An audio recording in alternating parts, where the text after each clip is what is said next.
айтады ғой, мен осы өзімнің құлдарыма көтере алмайтын жүкті бермеймін дейді. Баяғыда ана кітап оқимын десең, алла Құранның ең бірінші аяты иқра бисми раббикал халақ дейді.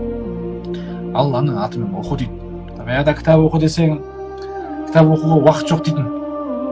Вот, пожалуйста, Құдай уақытты берді. Баяғыда шүкір айт, шүкіршілік дәптерін жаз, Алла тағаланың бір күнәларын кешіру сұра деп, әйтеуір азды көпті жаңағы намазың болса намазың, соны бір оқып қой деп айт десе, айтатын еді, уақыт жоқ деп. Ал, пожалуйста, қазір уақыт көп. Қазір бір ештеңке бір не болмай қалды, ешқандай бір себеп болмай қалды.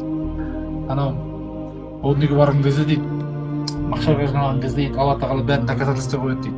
Қандай өтіріктеріңе қандай себеп қалды, қандай өтірік айтасыңдар деп айтады дейді. Сол сияқты ана бір өзіңді дамытуға, өзіңді өсіруге, өсірмей жатсаң, қандай өтірік себеп